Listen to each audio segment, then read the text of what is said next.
Welcome, you're listening to a Rolemaster Classic Actual play set in Terry K Amthor's excellent Shadow World using fantasy grounds. You can find session summaries, items and characters at Obsidian Portal, where our campaign is called The Praise of Old Men. This episode is cross-referenced as Chapter 4, Demons of the Burning Night, Parts 5 and 6. We're also on YouTube, Podbean and Twitch, where you can find the various links as well as an index of some of the main points of each episode in the description. Previously, searching through V'rama Vair's palace for either of the two artefacts, the party have discovered 3 imprisoned spirits in her bedroom. All of them offer aid in defeating the evil queen, who Sylke believes to be alive by being trapped in time, but join the companions as they try to find a way to open a trapdoor in the ceiling. Can I reach it? Yes. With difficulty. Cran, you're about 6'6", am I right? Mm-hmm. If you could find something to stand on, you could probably pull open the trapdoor. Or you can put me on your shoulders if you like. Yeah. Get up here, lass. So the trapdoor is not locked in any way, Cherry, but bizarrely, you can't see any way of opening it. There's obviously a hidden opening mechanism.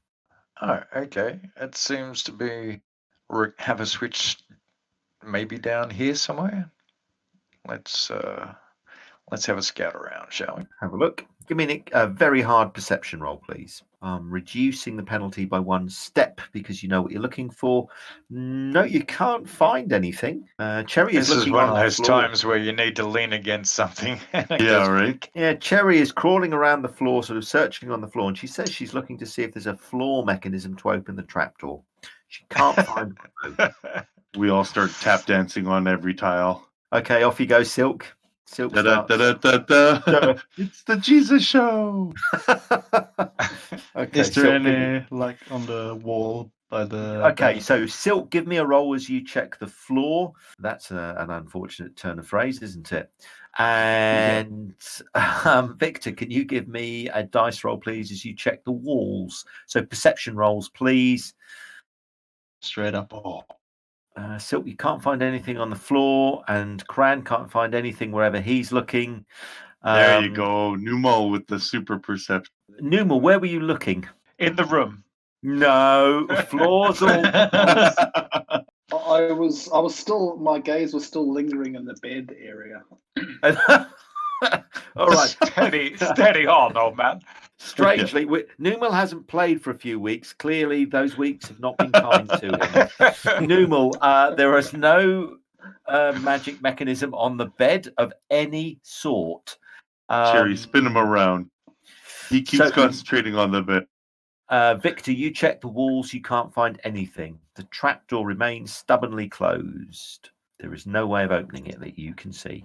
I look at my unbarring way. Yeah, you could try that as a means of opening.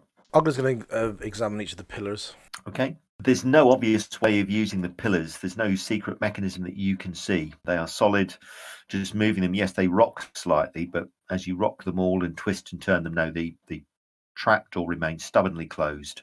Could Numal suggest to the group maybe we could pull the bed forward and see if there's anything on the wall behind the bed? Or stop with the bed, man.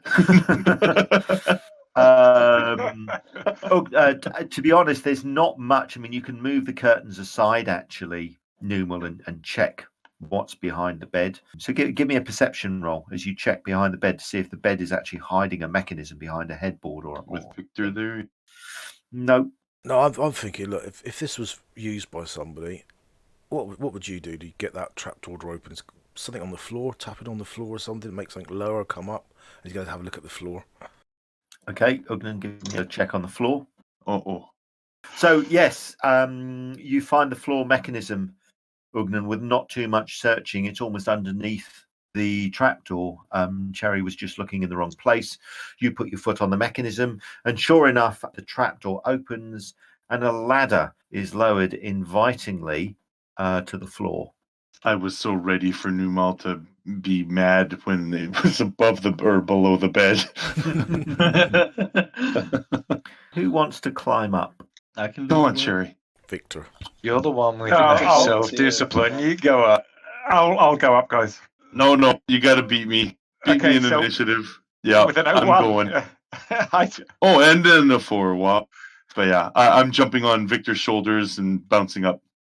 Okay, so Sylke eagerly is possibly the first to climb up. The single multi-sided chamber, I've lost the ability to count tonight, is decorated in the center with some arcane runes.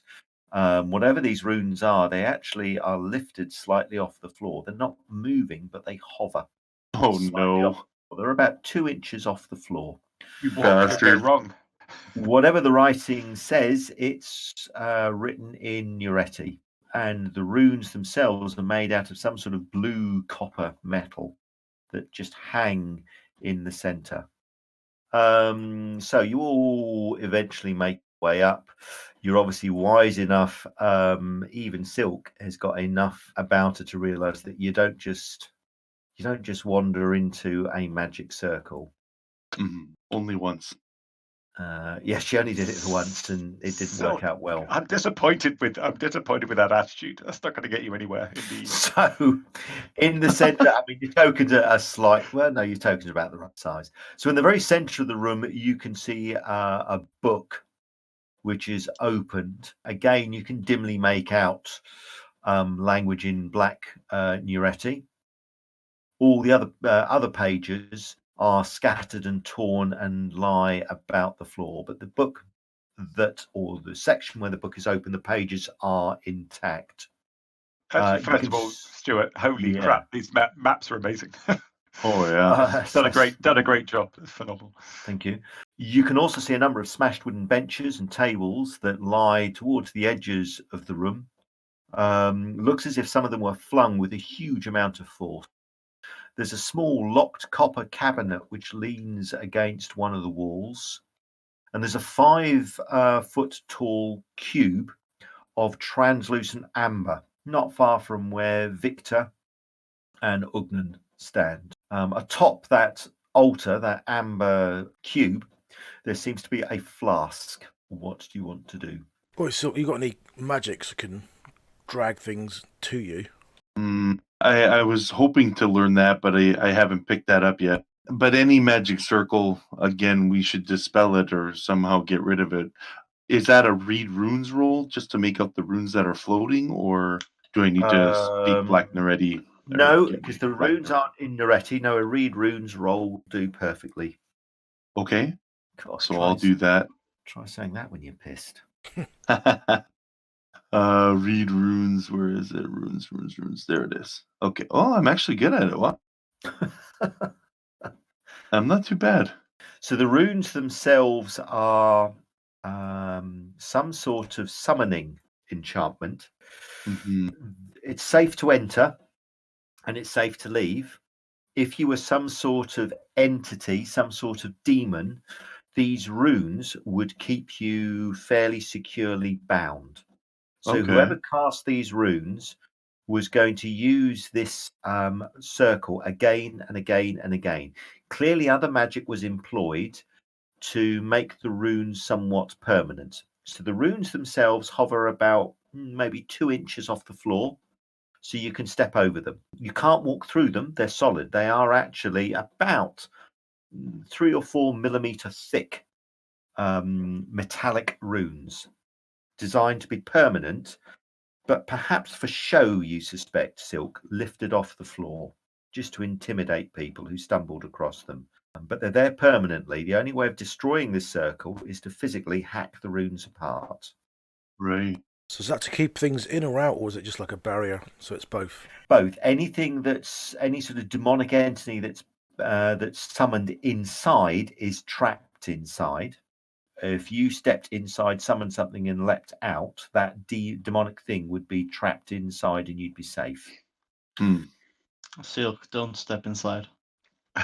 That sounds like an ultimatum to me. You don't know me. Victor, watch your Victor. No man tells me what to do. Perfectly safe. Yeah. Now, these broken bits, does it look through age, or does it look through force that these are broken? It looks through force. Somebody obviously had a temper tantrum and smashed them. So, I don't know, this place is crawling under attack with demons. If you're in the middle of that circle, it wouldn't be able to get you. I'm really interested in what that book is. Give me a perception roll, please. Smart. Cherry, there's this chest or table over by me. Doesn't look like these broken items were hurled at the circle. They were just hurled about the room randomly, as if somebody perhaps stepped out or never stepped into the circle and just had a real meltdown with things not working. I'm sure many of us have been there at work. It's her bedroom. She's a massive temper tantrum. I was going to say, it must have been me failing locks. So there is, yes, as somebody reminded you, Cherry, there is also this large bureau cupboard, which has copper-coloured cabinet, which is indeed locked. Is that there? That's right, yep. Okay, I best check it out. Okay, there's a large rusted padlock, which will make it hard to unlock. But of course, you'll obviously want to search the place for traps first. Okay, I accidentally put a -10 modifier, but that's You can drag it out.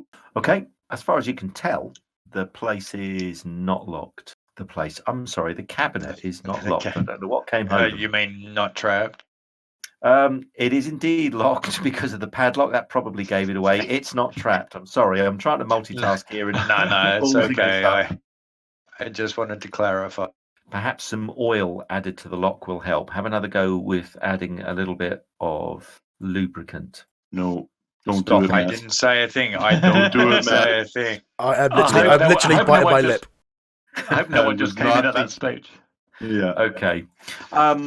This time, with a little bit of oil applied, your lockpicks are able to actually get the mechanism to engage, and with a creak more than a nice, satisfying snick, the padlock opens. Behind the doors, you can see what look like a large number of ceramic and crystal vials, and almost a dozen small leather pouches. All of these seem to hold a variety of inert herb mixtures. Cran walks in. Right, Cran, give me a perception roll. And I'll make this an easy perception roll. You're like an airport sniffer dog when it comes to detecting rook. Sadly, there is no rook present in the cabinet, which may provoke another realm of cabinet smashing. Another round of depression and Now, Cran, here's the thing. Logic dictates that if you get addicted to something that is way more accessible, it'll take your mind off of the other addiction, Oh, that makes some kind of sense. right?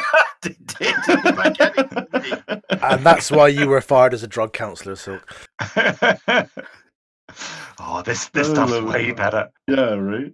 Give me. Are there anybody with any herbalist? You're gonna have to make some herbalist rolls to identify these things. Yeah, Anybody got any herbalism skill at all? I've got massive lore herb. Well, massive. Great. Good boy. But I'm in the circle at the moment, looking at the book, or Okay. looking at the book, Right. not touching it. Do you speak Black Nuretti, or have you got a spell cast which will allow you to identify it? He's absolutely fluent. Not by Oh. now. Just bloody hell. Sylke, What?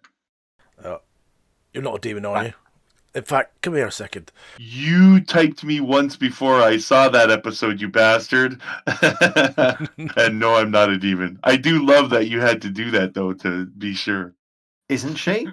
Caution first. That's right. Yeah. Genuinely. I don't go in the circle. No. I stay out of the circle, but I tell you, bring it to me out here. Whoa. No, you can get it, love. Oh, you should see some of it, though. I just saw a diagram. It looked like a portal, and I just leave it there and walk over to the thing.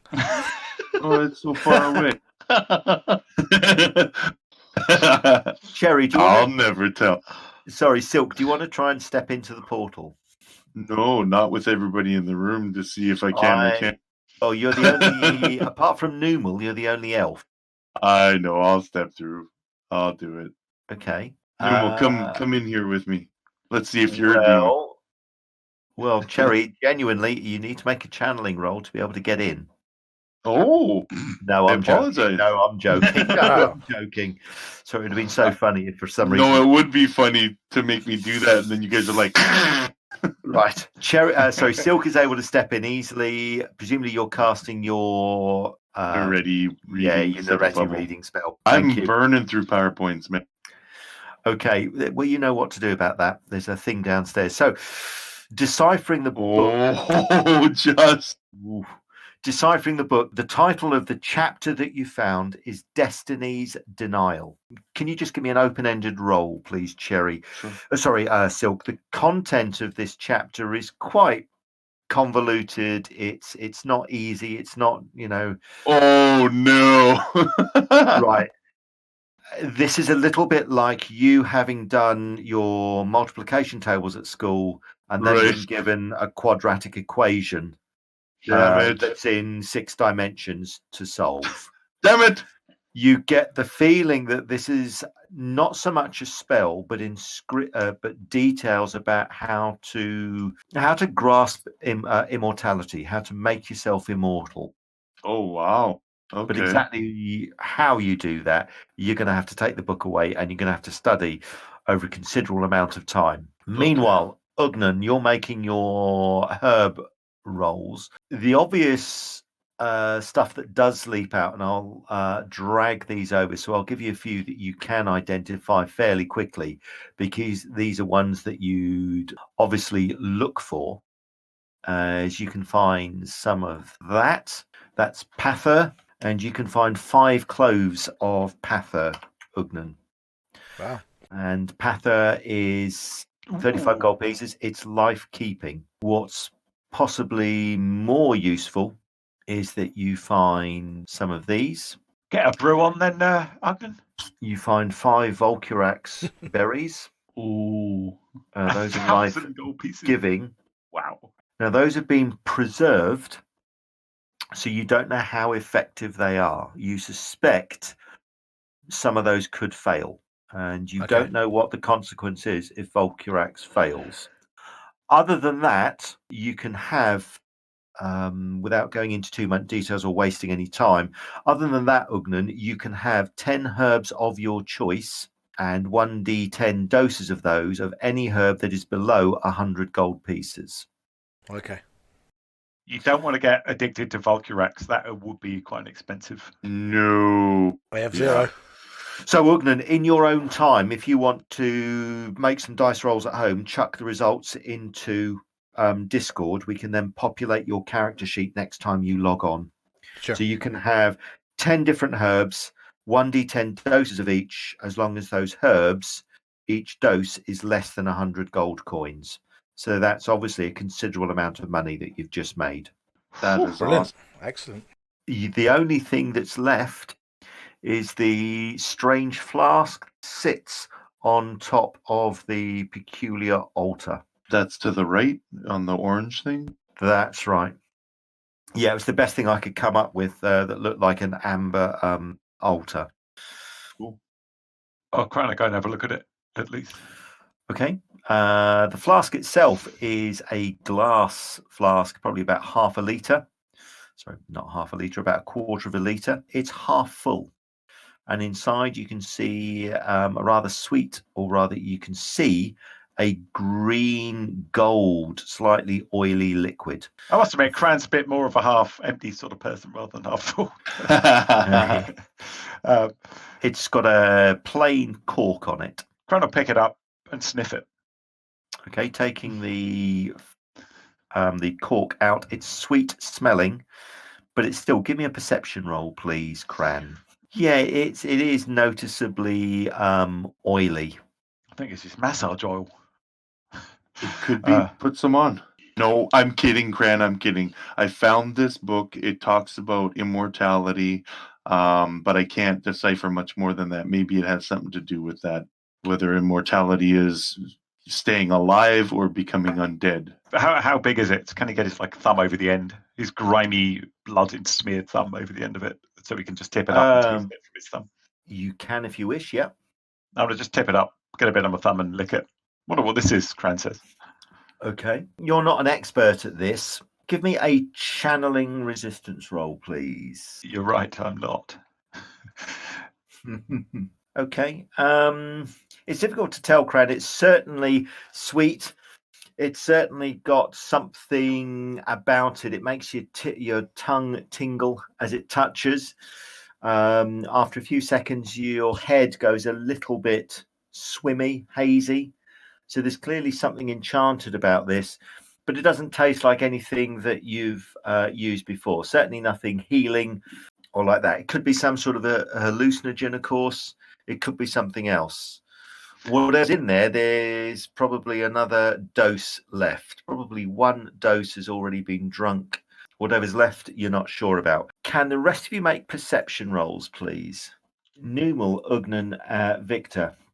When Cran just took the merest, it wasn't even a sip, he just licked his thumb. You could see for a fraction of a second his lips and the area of his face around his lips changed colour slightly. It went slightly green. Cran is obviously oblivious to this, but he did feel the effects of whatever he drunk. It's clearly very potent. Maybe brew it up in a nice pot of rook tea. Or sweeten it up, good and proper. As you rub your finger on your teeth. Well, none the wiser on finding these rods yet. Getting some clues. Got some potential allies. Anything else we want to grab out of here before we go? The Or altar rest. maybe or something. I know Cherry's always interested in that kind of stuff, but way too. Yeah, the altar it's smaller than the huge stone that you found down on the ground floor, but it's going to be too heavy for you to lift and move without block and tackle, pulleys, and so on and so forth. Mm-hmm. Hang on. He says, checking contents of his pouch. Yeah, exactly. Do I have block and tackle? No, I don't. I've got that in my coin purse. Anything else you want to take from this? Do you want to leave the book where it is, or do you want to take it with you? Yeah, I'll take it. I can't see it being bad, but we'll find out once I leave the circle with it. I don't think Okay. you can. What could go wrong? Yeah. Okay, if you just make a note that you've got Black Nuretti book, Destiny's Denial. Okay. I'll give you some more information about that later. You got it. If you wish. Okay, I'm going to remove your tokens from the map, and you can tell me where you want to explore next. I don't think we fully explored the ground floor, have we? No, so let me call that one up for you. A couple of seconds. This is, in all seriousness, a pretty decent spot if we ever need to rest up, heal ourselves. Up in the top of this tower. What do you think? Could be. Yeah, and if demons can't come in and out of that warding circle, of course we could starve to death. Yeah, that's true. Wasn't there a bit of wooden wall that we hadn't wood fake wall On the that we second hadn't floor, yes. Let broken me. into? Yeah, Yep, I'll call that map up as well for you. Good call. Yeah, good call. Can we do that first? So yes, there were a number. Yes, there was another section that you could explore. You just get rid of that central marker. So as you come down, you'll come down into that central chamber, which you think is Kadina's bedroom of some description. You can then make your way towards stairs that lead down to the ground floor, and there is indeed a wooden section. How do you want to break through it? You got through the last one by casting spells, or a spell, a portal spell, I believe. Mm-hmm. I'll You check my could- PowerPoints if you. Yeah. I've got 10 left, guys. So up to you. Is there any kind of like this Cran? I know you brought a whole lot of stuff. Have you got anything like a crowbar? I think Cran. Cran laughs in a guttural voice. And crowbar, an axe. Hang on. Didn't the crowbar have a name? Betty, yeah.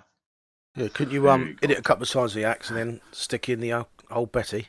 Oh, it'd be nice to get the old axe back in my hands. Yeah, he unsheaths Okay. Tarlax's axe. It spits on his Okay. hands and then embeds it vertically into, see if we can start taking chunks out of it. Okay. This is one of those few examples where brute force and ignorance will indeed triumph over low animal cunning.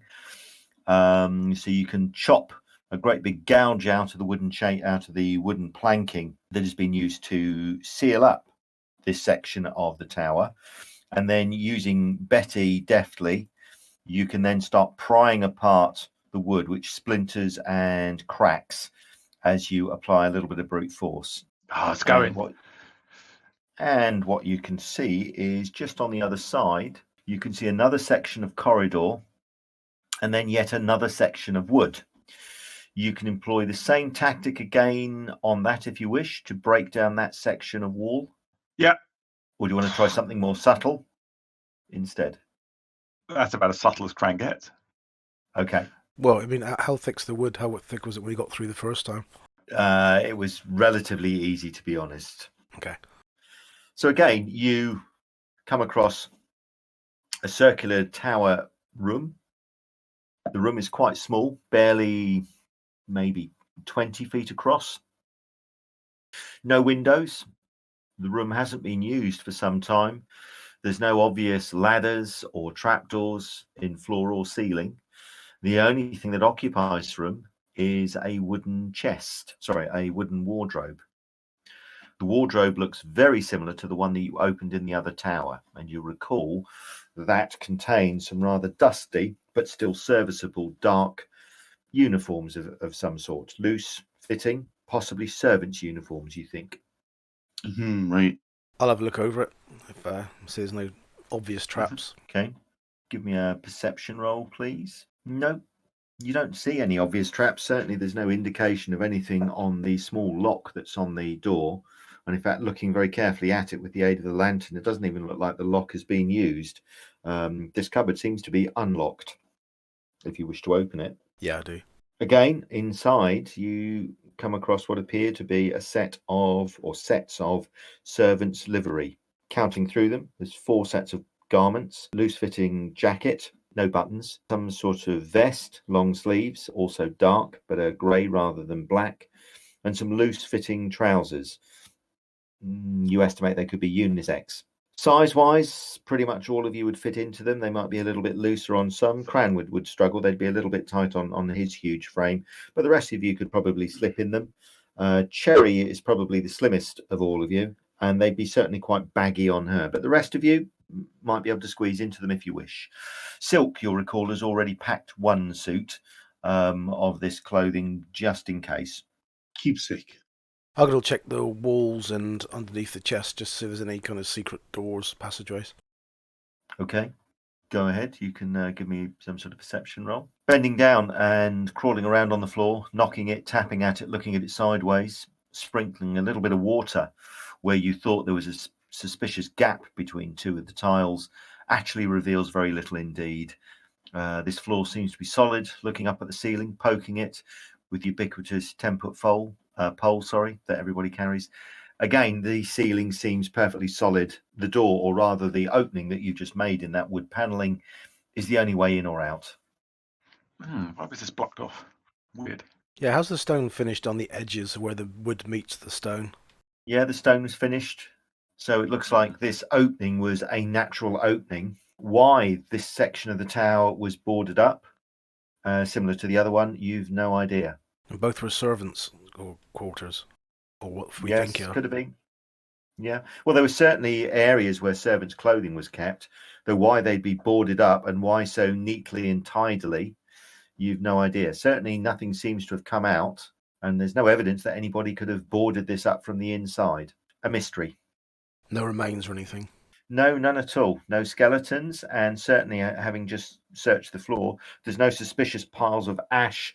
There's no hint of any organic remains left in either of the rooms. As I said, a mystery, perhaps. Ogden scratches the top of his head, shrugs, and goes, "Oh, fuck it, let's go downstairs." Yeah. Yeah, agreed. Some things just aren't meant to be solved. Well, I don't know, maybe she wanted the place to herself, but I don't know why she boarded the place up or anything. Oh, well. Well, that's Squatters. it. Both sides, too, for a servant's quarter. Then again, there's things like portals. A portal could be any doorway. Okay. Yeah, that's true. So I'm going to drag you over. So you go downstairs. There's obviously areas that you can still explore. So I'm going to put you downstairs, not far from the stairs that you've already explored a couple of times. And I'll give you a reminder in a couple of seconds of that large, it's probably some sort of large chapel To what deity, though, you don't know. There you go. I think that's all 6 of you. The chapel itself, you'll remember, has this large ornate stained glass window, which is still intact and stood the test of whatever destruction was wreaked on Tarak Nev. It's still intact, as is this palace, which is perhaps a little bit odd. Maybe this was protected better than most places. It seems to have certainly escaped the devastation that has befallen the rest of the city. The large statue, you recall, is this huge, bullish, ogreish figure of a man, horribly muscled, not natural at all. Arms are slightly longer, legs are slightly bowed, perhaps. In one hand, he clutches a sickle, though it's horribly barbed. And on the other hand, he seems to be cradling, certainly supporting, carrying an infant, a baby. Figure stands motionless. Yeah.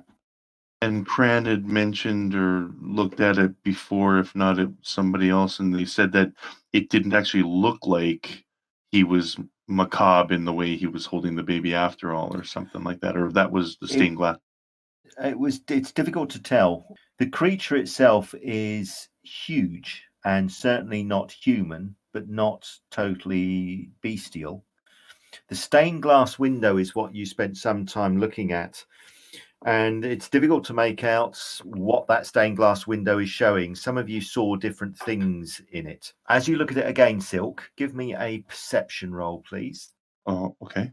So you look at the details of the stained glass window, Sylke, and again, you can easily pick out the dominant figure is this huge creature striding across what looks to be an open field. Behind the figure, in the distance, you can see what looks to be a village with people in it, and you recognize the people as being Nuretti from the color of their skins. They're dressed in peasant clothing, farmers' gear. Some of them have bill hooks and other farming implements that you recognize. You can see there's a mother kneeling on the ground, clutching her hands, with a man, perhaps her husband, perhaps somebody else, standing behind with both hands on her shoulder. The figure is striding towards you as if he's about to step out of the picture. At his belt, he has this horrible barbed sickle, and in both hands, he carries a child. So the daughter of those farmer folk? Possibly, or his daughter. So he's done to the daughter. Didn't she turn out to be, well, one of them turned out to be really evil, Cadena, whatever her name was. And no, hang on, wasn't Cadena the evil god? Yeah. Cadena is this immortal figure that became queen of the Nuretti at some point. Right. And she caused the Nuretti people to split into 2 factions, as it were. One remained true and close to their pastoral roots and remained farmers, tending their livestock, etc. The others became much more militant and had dreams of conquest, power, and so on. And they began to settle, and they basically laid the foundations for the city of Tarak Nev as opposed to the village and town of Tarak Nev on the island. That's about as much as you know about Cadena, apart from the fact that, as you've heard from those 3 figures, she was deeply unpleasant, almost certainly very, very evil, and somehow is not dead. Okay, let's explore the rest of this place. But this is cool. And when we went through that bedroom and we actually got ported down here, we landed somewhere. Was it on the table? Yeah, you land. Yeah, so you see that altar. Okay, I mean, can I look over that altar? Is any spikes, barbs, anything like that? Because I'm just wondering, if you got teleported, why land on the altar of all places? Okay, give me, as you stare at that altar, so you'll go a little bit closer, have a look. Cran will have a look as well, those of you that want to investigate it. Give me some perception rolls in the tower. Ugnan, you can't find any evidence of any spikes, traps, blades, or anything unpleasant at all. Cran lends his sort of aid as well, and no, this is just a very plain stone altar. The stone itself, though, Cran and Ugnan, is perhaps a little bit unusual. Numal, you've come a little bit closer, and again, the stone is unlike the stone that you've seen in the rest of this city. It's not dense, hard sandstone or granite. It looks grey, almost puffy. It's pockmarked all over the place. And in fact, do you want to move the... Yeah, so Cran was going to say, hey, can you touch it? come and give me a hand here? maybe, Victor. Let's get our back against this and see if we can shift it. Give us a. Really? Excuse us. We're going to try and move it away from where you are. Crowd will go up there. Stand next to me, Victor. Let's shove it backwards across the room this way. Ogden's going to Okay, supervise like most middle-aged men do to young, virile guys. Oh God. Don't forget to bend your legs, lad. It's like moving a fridge into an apartment 10 floors up. So I call out to Sylke. Yeah. She's. I said, "You've got that those servants clothes. Why don't you put them on and then try interacting with stained glass?" Like touch it or something? Okay. Yeah. Okay, all right. So, meanwhile, the Chuckle Brothers decide to move the altar around. Chuckle. To you. Yeah, exactly. So the altar is actually moved very easy. That sheer size of it, if it was made of sandstone or granite, you'd need again a block and tackle, etc., to move it. Actually, this moves with difficulty, but it's clearly a lot lighter. And that gives you a clue that this, rather than being regular stone, is some sort of volcanic pumice.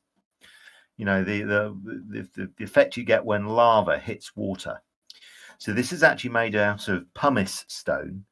And obviously the nearest volcano you've got is just to the north of this city. So you suspect that this pumice stone was crafted from whatever was spewed into the waters around the Isle of Arranmore. Are you saying they were really good and supported local art? Well, perhaps. I'm not sure what I'm saying, to be honest now. Oh, and Sylke's buggered off. So, Sylke, are you stepping into... So, Sylke steps into one of those vestibules, which I don't know if you ever worked out what those are. Those are basically very small sort of cubicles, barely 5 foot across, with a screen in between each cubicle made of latticed wood. Anyway, I nudge Numal and say, "Go down into the one next to her and put the fear of God into it. That'd be awesome." You have sinned. well, it's funny you mentioned that. Repent. They're obviously confessional booths. Anyway, I think Sylke has gone into one of those confessional booths to change into some servant's gear, I assume, anyway, unless she's going to do something else. Sylke, if you're going to cast any horrible spells in there, just you can send those to me via a private message. If you want to reveal your true self to the rest of the party, you can do that by private message. Well, I got out of that typing spell with the high resistance roll that you told me to make after, so I'm okay. I come back out. I'm in. Okay, she's in the livery of servants. The clothing fits her reasonably well, though the trousers obviously a little bit long on her, but not terribly long. Sylke, you stand in the image cast by the what little light there is outside that's coming through the stained glass window. Nothing appears to happen. Okay, I'll touch the woman and the baby. Okay, I think. Yeah, give me a channeling resistance roll so give me a very hard channeling resistance roll, please, in the tower. Okay. As you touch the window is cold to the touch, but not unnaturally cold. You get a slight sense of disorientation, and you can hear some very, very faint whispering, but it's in a language. Yes, master. But it's in a language that you don't know, you don't understand. But you can give me a reasoning roll, please. Just a straight reasoning roll. Okay. There is a note of pain and anguish in the voices that you can hear. Oh. I'll immediately stop touching the window once that comes through, and I'll say it out loud. Pain, so much anguish and pain. Cherry, you touch. But I'll pays me. Yeah, I'll say to Ugnan, I don't know if you being such a high EQ person, if you were to touch this and see what you can make of it. I don't know, lass. I mean, I imagine it's quite an evil god. She's an evil bitch. I imagine there's been a lot of pain and stuff here, a lot of sacrifices. I don't know what I'd get from that, but I'll do it. Should I break the window then? Right. Don't know. Don't think so. Okay. Before you do anything else, can you all give me perception rolls, please? Actually, you can make them in the window. Sorry, in the chat frame, just all perception rolls, so you can make those open. I don't think there's any point in hiding this. Okay, a number of you hear a very faint, as if the voice is coming from miles and miles away, from the bottom of a well almost. Something that for some of you might be familiar. Unkissed, unloved, forgotten, unremembered, unkissed, unloved, forgotten, never Wow. wanted, lost forever, unkissed, unloved, uncaressed, forgotten. And as you whirl around looking for the sound of this, a number of you catch that blue sprite sylph type thing running out of the room, as if it was she, you now recognize, perhaps whispering that in some way. But obviously what she was whispering didn't sound quite right. And this thing, whatever it is, this sylph type spirit, runs out of the room and vanishes.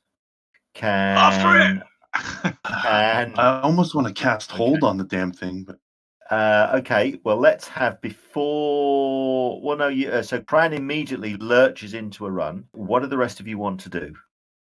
I'm going to sprint to this doorway to try and block her if she's going up here, or at least see where she's going. Okay, right. Cherry, can you give me a hard perception roll, please? Yes, sir. So you can see there's a faint shimmering just down in the bottom of the map, almost at the edge of your vision. Well, I'll sort of put a little marker. You can see what looks like snowfall, and that little blue creature jumps neatly into what looks like a blue whitish circle that forms in the air. And then with an inaudible, you imagine it should have a sound effect, there should be a little popping noise as it vanishes. Exactly. But there's no noise at all, and the sylph creature vanishes. What are you two doing? It's a servant of Mab. What are you trying to catch that for? Yeah, I know, but You don't piss her off, do you? Well, I don't want piss her off. I want to see Mab. Well, we can talk to her. Isn't there a portal back at Sylke? there's a Yeah. portal. Yeah, when you try to jump through, you know, remember? Sylke. Yeah, you do know of one. In fact, you know of a that was number cool. of portals. Yeah. So, as you make the connection to Queen Mab and so on, can I have Cran, Sylke, Ugnan, and Cherry make memory rolls, please? Probably not. Come on, Cherry, you got a good memory. So you can remember coming across this thing before, back in the old Hades Hill Asylum, and you can also remember sort of some interactions with it. You're aware that this thing, whatever it is, has now taken on more of a definitive shape. When you first saw it back in the asylum and then outside in the streets of Sylke, it was very hard to make out a shape at all. All you could tell was it was humanoid. It is definitely now feminine, and it is definitely moving with a human-like gait. It's never threatened you. It's never been threatening. In fact, it seems to be present whenever it's trying to warn you of something bad. Do you think it's a spirit of one of the group that we haven't yet met or rescued that we want to try and set free? Well, I think it's, Mab protecting her interests. She wants us to grab the heart of a goth. And so she has her little watchers checking us out to, and maybe they're smart enough to just, get spooky on us and give us a fright when we should be frightened. You know what I mean? Where our curiosity overrides our I've fears. got Elisora's diary from the psych ward still. Yes. Yeah, I'll take a look at that. If that is that where the words came from, or was that just something from an old that old patience and heart and dungeon? Yeah, the words that you've heard were actually words that you heard, disembodied words that you heard when you first went into the Hades Hill Asylum. You've not read them written anywhere. Okay. Yeah, I'm just double checking what I said then. Yes, that is Weren't they grammatical. Carry on. connected to the wife? Remember the ghosts when we were up?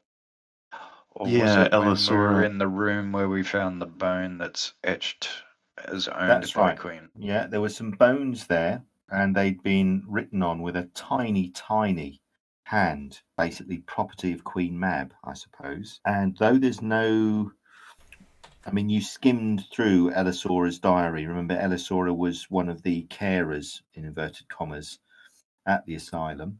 You couldn't see any record when you first looked through her diary of those words, but there's nothing to stop you looking through them again at some point. Okay. Well, I'll go through them right now while everybody's checking things out. Nose in a book like a. Okay, so you can sit down now with your back against that huge stone statue, with what little light is pouring through the window, and spend sort of the next. It's probably to read through the diary carefully and to look for evidence of these words. It's probably going to take you about half an hour or so. Okay. I mean, the other convenient time to look through this would be when you want to rest up to regain power points, heal, and so on. You could do it then if you wished. Okay, I'll wait then.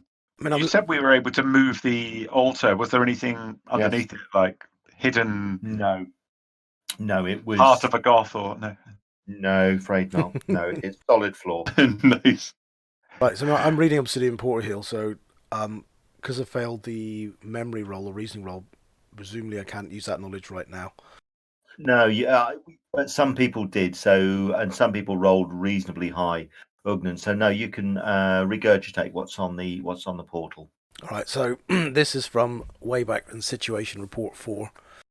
During my watch, I overhear a mournful young female voice outside the windows repeating a sad phrase over and over again. Unkissed, unloved, unwanted, unremembered, forgotten. I pad to investigate by peering outside. I see no one out the window, anxious to wake the others, but we don't hear the voice again. And I think this was the place with the actual portal in the ceiling. Yeah, that was above the tavern or something, wasn't it? So there's a female voice there, and this blue things are taking on a female form, so... And that had a stained glass window that changed depending on who looked at it. Oh, that's right. Well remembered. And if you'll recall, you also know where that stained glass window came from. So that stained glass. So you know that the tavern is the was it the Old Sword Inn, Right? or the New Sword Inn, and the New Sword Inn. The Old Sword Inn. The Old Sword Inn is built on what were the remains of the Spicers Guild headquarters. Have we? Okay.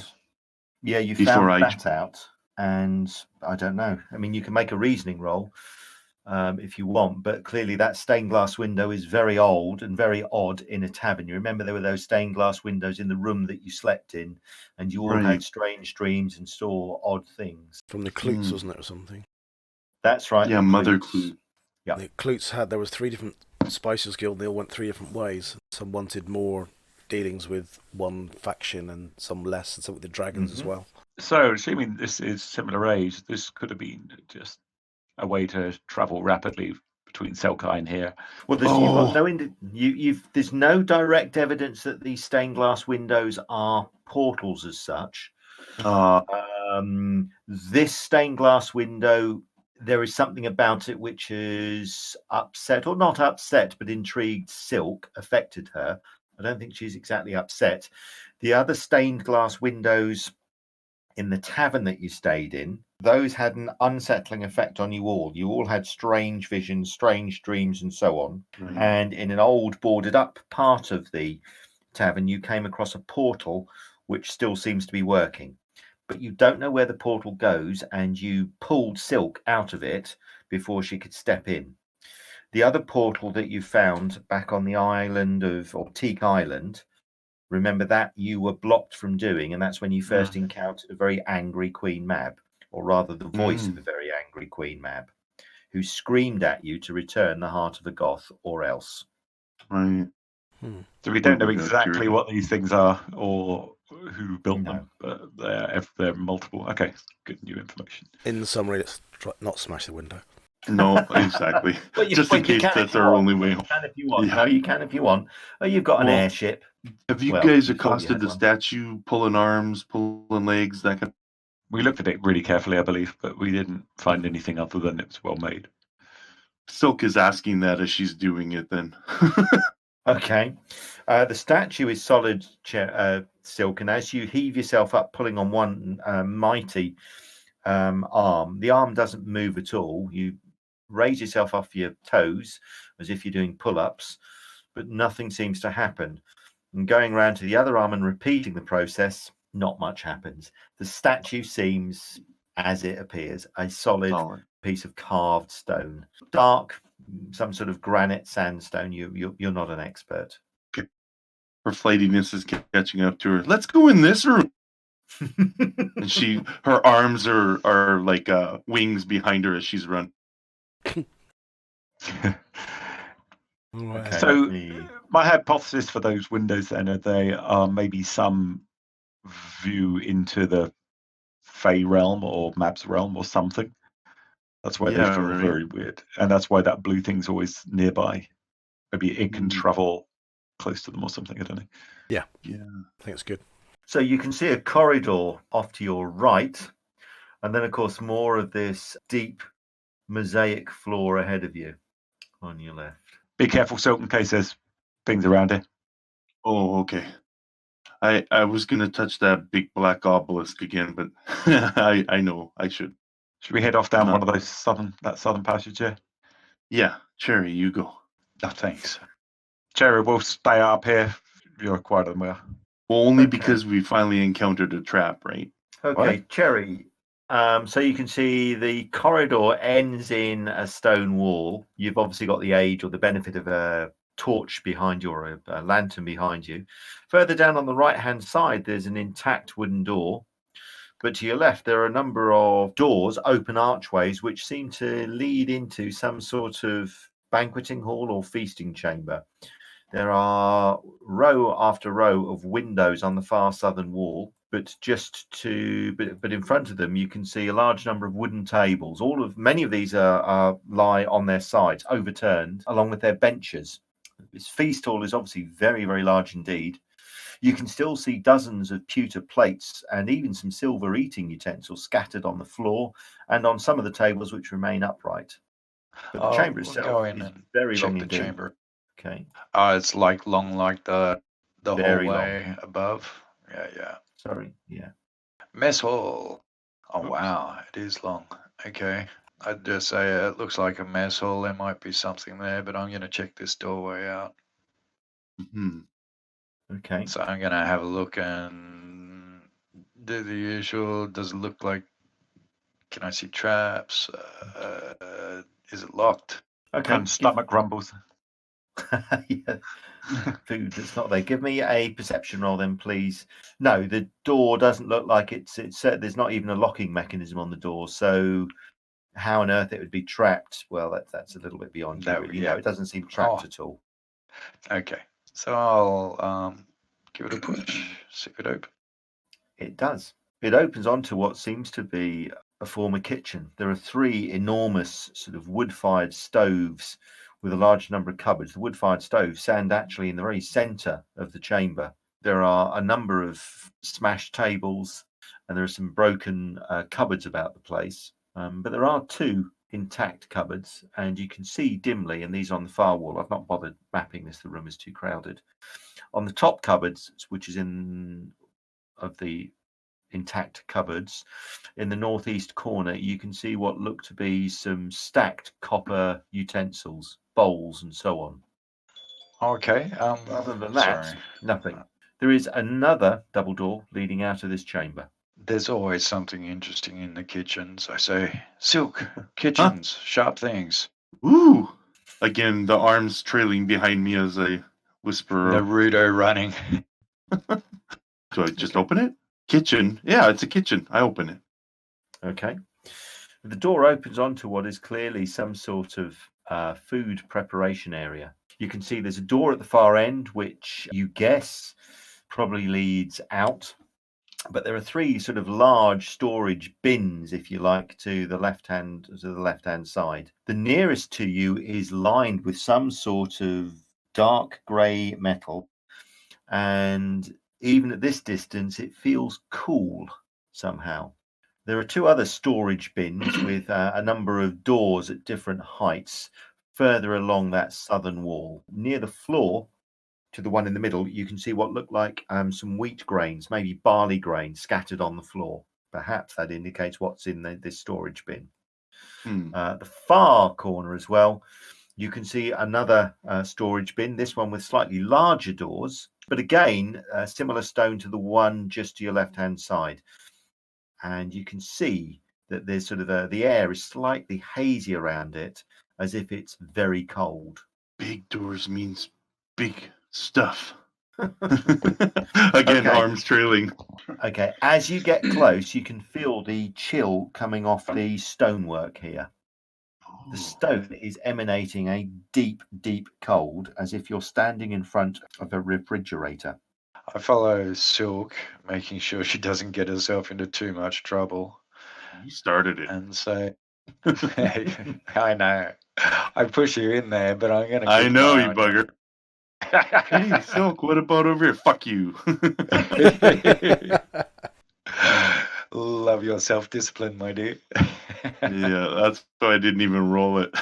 So the stonework itself is what seems to be giving off this chill that is just spilling out onto the floor in front of you and making the air slightly misty. The island of Aranmore itself is very, very humid, and the humidity even in the palace is being affected by the chill coming off this enchanted stonework. Cool. Literally. Maybe this is the player speaking, not Cran. This is some weird vision of the future, and that window is not actually a window. It's like a plasma TV on its side, and this is a normal refrigerator in like a walk-in fridge freezer type setting. Yeah, exactly. And then someone left the door open. I think I've rumbled it. I'll let you have that conversation with Terry then. Well, next let's time open it's online. Well, yeah.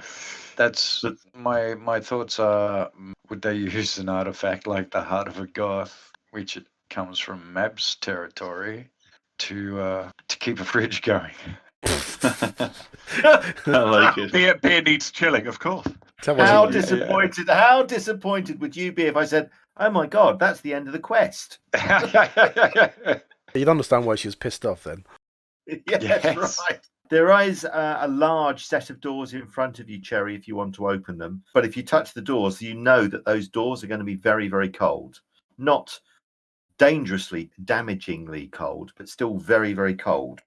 I'll look around, and if I can't see like a tea towel or a piece of rag around, I'll just grab the edge of my cloak and hold it and use it between my hands so I don't get like any sort of freezer burn. Okay. But I'll open the door. On the other side of the door, you can see, and the chamber itself is not very large at all, maybe about 10 foot by 10 foot. The ceiling is slightly arched, and you can see dominating the room a large number of, well, what look like animal carcasses hung up. They're frosted, and the center of this room is very, very cold indeed. This is obviously some sort of meat locker. As you look more closely, though, you can see that the meat that is hung up is not just frozen, it is actually solid ice. Over maybe many years, even though time has been affected badly here, the meat has gone past frozen into petrification. So although it looks edible, it's far from edible, unfortunately. The world's first freeze-dried jerk. Trying to get Beyond really that. hungry now. So Where's Victor go? I Is want to he- look is he around with for the mechanism. Like, is it? I might need Sylke or someone with power awareness, I guess, to see if there's anything that's actually causing this in that. Like, is it an enchantment? Is there a objet de frise? Okay. Give me a perception roll then, please, Cherry, as you look to see if there's anything other than the stone itself that's causing this. No, you can't see any sort of localization of the cold. The cold seems to be scattered about the room as if it's coming from the stonework itself. And as you look closely on the inside of this chamber, you can see what looks like a metal coating. And the metal is some sort of highly polished silver. Intriguing. Hey, Sylke, stick your tongue to the metal. Really? Don't do that, lass! Don't do that! It'll be me on the frozen tongue. What's the matter? What do you mean you got to pee on it? Oh, The only warm liquid around. So As far as you can tell, this is just a meat locker. There's some sort of Right. enchanted silvery metal that's been used to somehow either maintain temperatures or to generate cold temperatures. You don't know which. But there doesn't seem Cool. anything else in the chamber. Ah. Okay. Okay, let's get out of here. Yeah, I'm nipply. Okay, Victor, you've gone in with a lantern to explore this huge hallway, which goes back and back and back and back and back and back until you come across sort of a large opening to the north. However, at the far end of the chamber, you can see there's a high table. On top of this high table, which is raised up on some sort of dais, there are 5 golden plates and a large silver chalice. Each of them, as you get closer and have a look, bear a prominent V. Interesting. Guess I'll pocket them for now. Okay. So if you want to write down that you've got 5 golden plates, each of those is going to be worth probably 10 gold coins. And the silver chalice is going to be worth probably about 5 gold coins. That's all I found. I'm afraid so. Okay. I'll make my way back then to the rest. Sorry, I might have missed it. Roughly how many did you think this hall could seat? Well, if you look at the size of it, you're looking at probably, I don't know, 6, 12, 18, 24, 30, 36, 42. You're looking at probably 60 or 70 comfortably. Okay. Guys, I love this exploring. Whee! Whoa, no. I think she's touched that rock already, lad, so she's still alive. All right. Okay, Oh, let that's- me. I did touch it. It's really powerful. So you remember that deep mosaic floor is made of a mixture of glass, coloured glass fragments, most of them red, but also highly polished gemstones, emeralds and rubies, lots of rubies. So the whole floor glistens and is, well, very, very valuable indeed, priceless. Unfortunately, the floor has been sealed with some sort of resin, so you'd have to spend some time hacking into the stone to get through the resin seal and then prize out the gems and bits of glass beneath. You could do that if you wish, though. Cherry, I'm surprised you haven't been here this whole time. I think Cherry probably realised it's not actually that cost effective. You're not short of money at the moment, although the way your drug addiction's going, you're going to run out of funds soon. Yeah. So you've explored most of the palace. There's just the far end to explore. Well, question 2, GM. When I was looking through the stained glass window, was there an area like a walkway behind it? No, basically going around the outside of the palace, there's sort of a swept sand footpath, and then the rest of the undergrowth and jungle begins. So no, there's no gotcha. walkway. Cherry's gonna make a beeline for that room right up the end of the hallway, but I'm a little lighter Give me a footed. perception smell as you approach, please, Cherry. Perception smell, not a problem. Yep. There's a faint smell of decay, which is unusual. Okay, You've not smelt that before. I draw my katana just in case. So is the sword's heartbeat detectably different? No, it's not beating any loudly. Perfectly safe, Cherry. Off you go. For demons, yeah. I hold my sword even more at guard. Yeah, right? Cherry, stepping gingerly into the room, you can see there is an exit to the left and a curtained area to the right. Other than that, though, the room seems entirely empty, apart from what looks to be the skeletal remains of some sort of large dog-like creature in the centre of the room. Oh, The that's dog itself, though, is about the size of a large shire horse. Wow. Does it look Give me like a- just a really big so. dog? Does it look like it skeleton? got eaten or Cran, bitten give or... me a perception roll. No, you've seen creatures similar to this before roaming the steppes and the high passes where you come from. You can see by the canines, this is some sort of, and actually the curvature of the spine and the shape of the rear legs in particular, this is some sort of cat, in fact. The teeth sort of the size of small kitchen knives, but very, very solid indeed. This is some sort of almost like a large saber-toothed tiger. As you step into the room, the skeleton, however, remains still. Doesn't look like it's going Don't say that. to The move at remaining all. still bit was the last thing you said there. I was like getting ready to grab my sword and he spilled my tea. You bastard, I almost wet myself. My paranoia is infectious. Now, I need to ask, was that an Eric the Viking quote? Yes. I'm gonna go and examine the skeleton really closely to see if I can see how it died. Was it sword marks, explosive concussions, rending? You can see an enormous lance that is broken, sticking out of its, lying underneath it. So it looks like it was killed by a lance, and a very, very large lance. No idea how this thing died. There's no clues here at all. Very interesting. And so, like mounted lance size, or like very long spear could be carried by hand size. Very long spear. You don't think it was mounted. It's not heavy enough to be mounted, but it's very long. The metal that it's made out of is, so the spear, or rather the lance itself, as you pick it up, and it's broken, so I'm afraid it's useless. The lance bit that you pick up is much lighter than you'd expect for that amount of metal. Now, you've come across gravity-defying and very, very unusual metal before, xenium. So there's a xenium coat or xenium core in this lance. Whoa, it's very this long, is cool. Still quite heavy.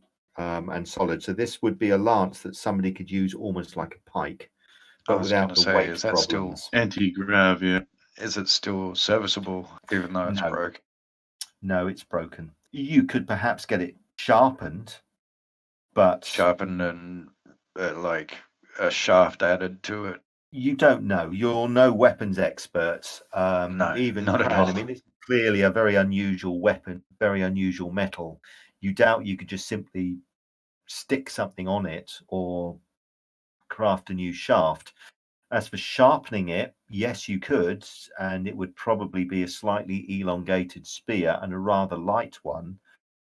But you doubt that this is a task that the average blacksmith or weaponsmith could carry out. You probably need a specialist. Okay.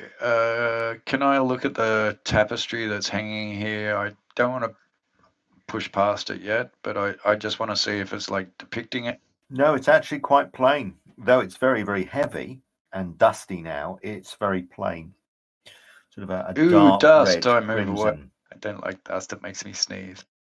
Cran will go up to that end and just peer around the curtain. Cran, you can see what the hint of a chamber beyond, but you can't really see much else. So there is a strong, rank smell of dampness that's beginning to fill the room. You think you can see a number of cushions and chairs near the tapestry, and these are spotted with mildew. So again, this room's slightly odd in that it shows sign of age. All right, I'll pull the curtain right back. Just air it out a bit. Okay. Anyone got any light? Yeah, I got lantern. You can see there's a large sort of oval pool, which is, well, the whatever the walls sort of kept it intact have crumbled, though you're not sure why they would do that. And there's now a rank ooze emanating from the large patch of dampness in the center of the room. There are cushions and chairs scattered about the room, all over the place, in fact. And there's a long marble table at the far end of the room. That would be the eastern end of the room on the map, the far end from where you come in. The table itself is about waist high, and you can see a number of items on it from this distance. There seems to be maybe a coil of rope. There also seem to be some, what look to be a couple of large blocks of gold as well. Gold? Perhaps some other items as well. There's some stuff in here. Not sure what that smell Stuff? is. Does it smell diseased, like rotten, diseased? Come on, Lightning. Or is it just damp? Because mold can be dangerous, I guess, as well. So no, it smells like. Give me a perception roll. I mean, you're no expert on the smell of disease, but certainly you can smell dampness and whether there's a hint of something unpleasant. Yes. Yeah, the chamber is damp, but there's a strong sort of cloying smell, as if there are spores in the air as well. So if you go in here, you're going to have to be very, very careful indeed. You don't want to Great. be Guys, spending long periods of time in here. there's some kind of spores in the air or something in here with all that damp. So Cran will get a piece of cloth, wet it with his water bottle, and just tie it across his nose and mouth. Yep. And they'll just test breathing through the dampness before he goes in. It's breathable through there. Yes, yeah, you can breathe through that damp cloth fairly easily. Okay, just give me like 30 seconds. I won't spend any more time. That maybe even less. I just want to go in and to the far end in case there's anything useful up there. I don't take it the gold's not that useful, but seeing if there's anything else. And Cran will go in. He'll actually pull his gauntlets on, make sure they're on, so he doesn't touch anything. It's bare skin. Oops. Cherry's going in. I'm going in. Cover me, she says. Cran, you get closer to the table. I don't know, you might be aware of Cherry softly trying to enter the room as well. As you get closer to the table, you can see there are 5 large sort of blocks of gold, each one about the size of in modern day terms, a small brick. So these would be actually worth something if you could carry them out. There are also 2 beautifully carved, molded, life-sized golden cats in slightly different poses. They're not sitting down passively. It looks like they're walking, prowling perhaps. There's a very well-made bone-handled dagger, but what's is probably more obvious as being valuable is an emerald-studded crown that sits on the table. They are right next to a pair of women's leather boots, so they'd be sort of on the smallish size, so far too small for you and Ugnan, Numal, and Victor. And there's also what looks to be a large dirk, sort of a large elongated dagger. So I'll take the knife, the dagger, the boots, and the crown.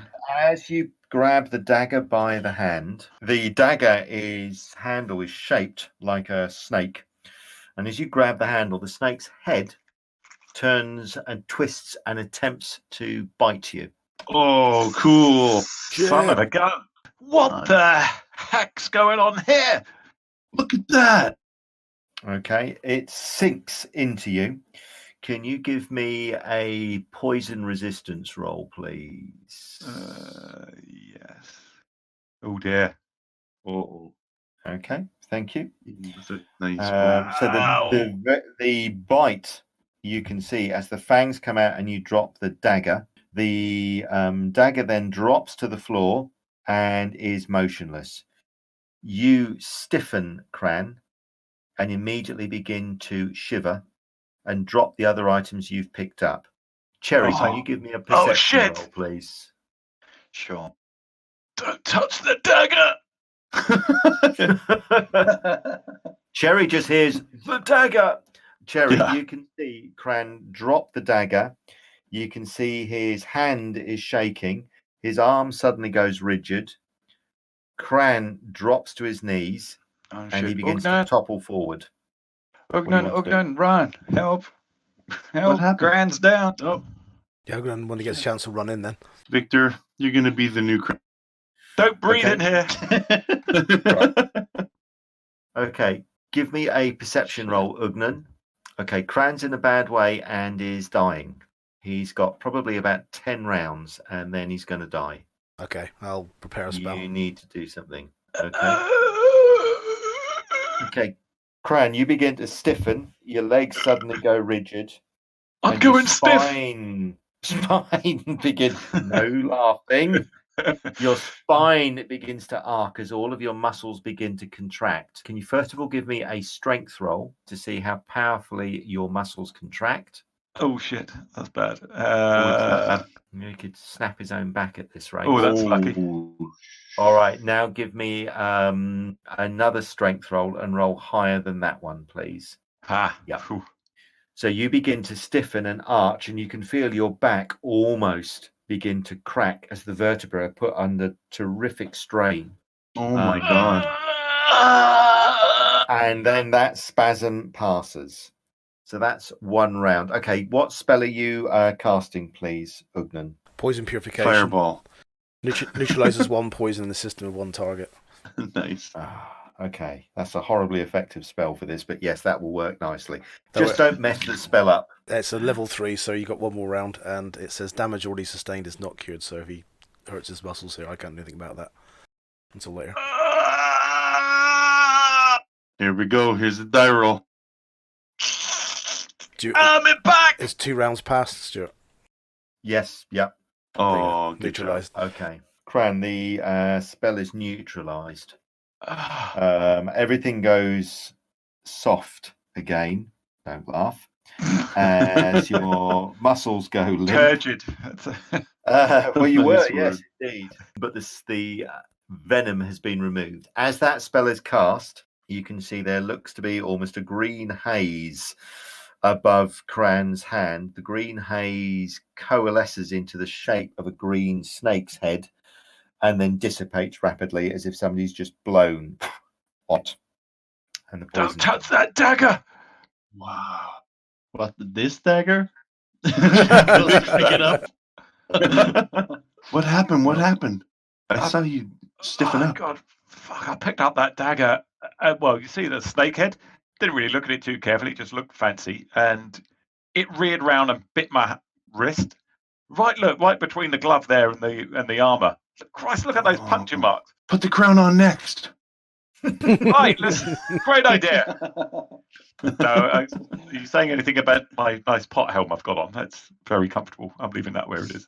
Okay. Okay. Well, let's I'll take put this the crown- out of the room but in case these spores are dangerous. So we'll take the swag, leave the dagger on the floor, but the knife, the Okay. crown, the boots. Okay. So the Okay. crown itself, when you retreat back out of the room and away from that suspicious damp pool, can I have everybody now please make a poison resistance roll? Sorry, a disease resistance roll, please. Oh, I love being an elf. Ooh. Ugnan, you cough and splutter a bit, but actually you feel okay. Cran, you're okay. Cherry, your eyes are watering by the time you come out. So you're actually probably the person who's suffering the most, but you're okay. Ugnan inhaled lungfuls of this filth, and yet he seems strangely unaffected. Mm. Looks a little bit melancholy at that. So you've all managed to get out of the room. I'll just move the tokens out. And you've taken with you these, presumably you sort of scooped everything up into a sack, Cran, the cat, the blocks of gold, and certainly the crown and the boots. The only thing you left was that horrible dagger, which almost killed you. The crown itself, if we do deal with that first, is, I mean, that headpiece can be worn by virtually anybody.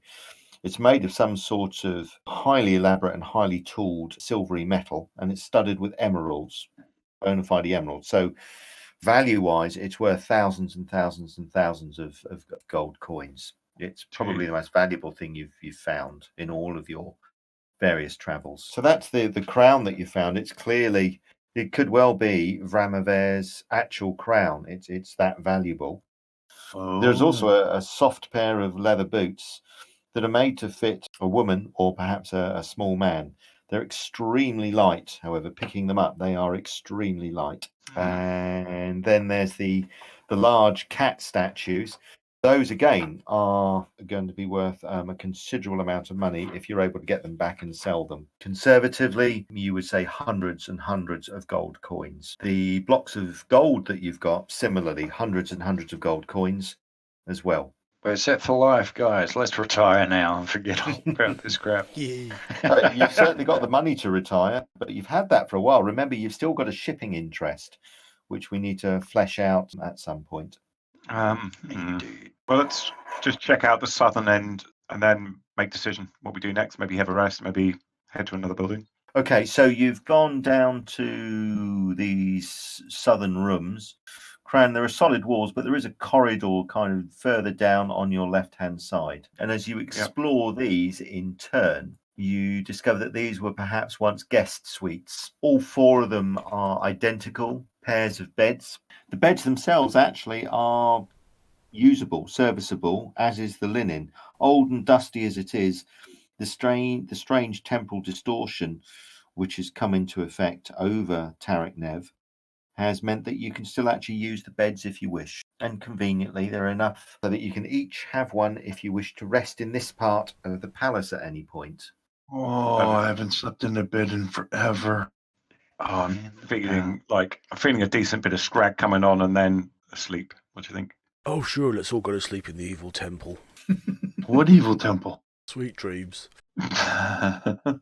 Just don't touch that stained glass window. I'll remind you all, but we're all on the clock here. We don't know how long's top passing outside. So, Stuart, I'm just guide me if I wouldn't know this, but I'm just scanning through the gods of Sharon, i.e. the evil pantheon. Would I know roughly who they are, or are they obscured? Because I can make some educated guesses if I do.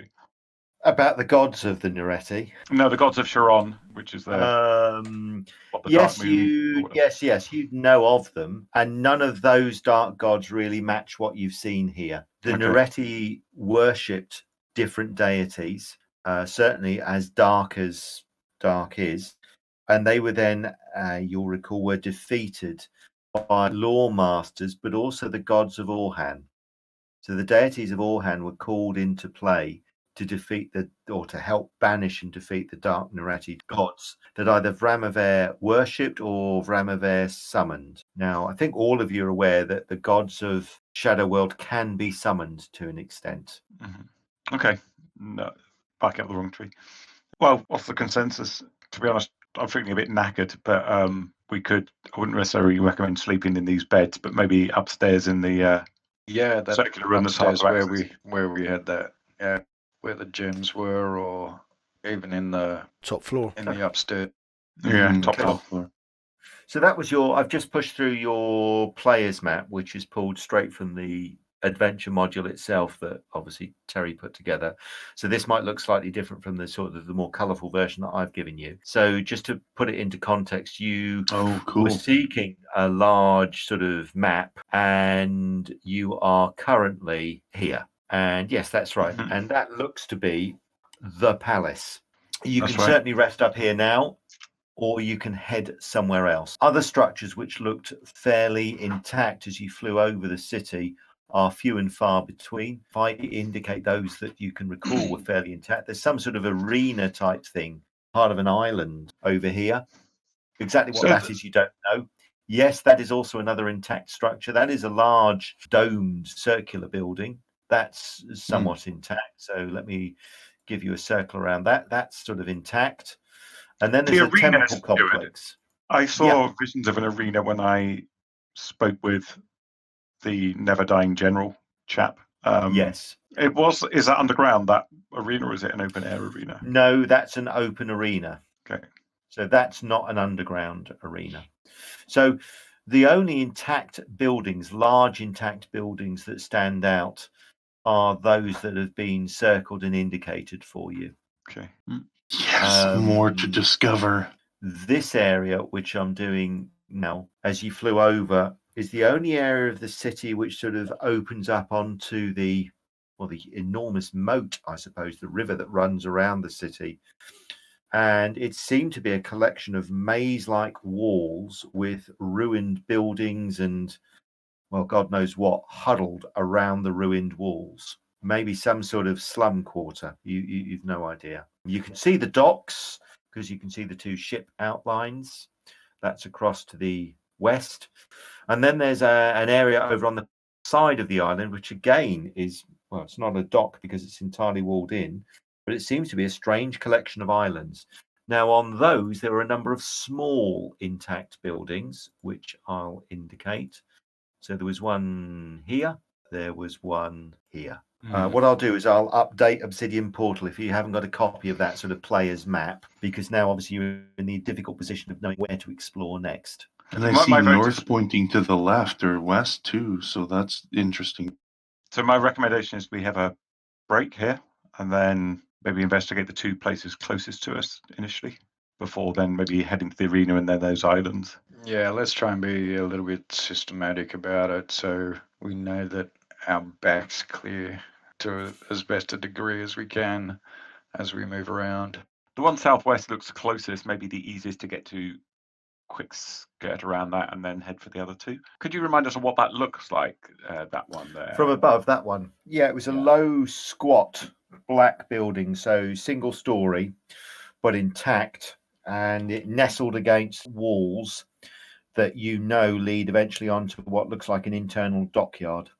Remember, there were some intact ships which you were conjecturing about. So you're in the palace, which is the square. There's a very close, low, squat building, hundreds of yards away. There's a small sort of tree-sheltered, what looks like a gazebo, also intact. That's the smallest circle to the north.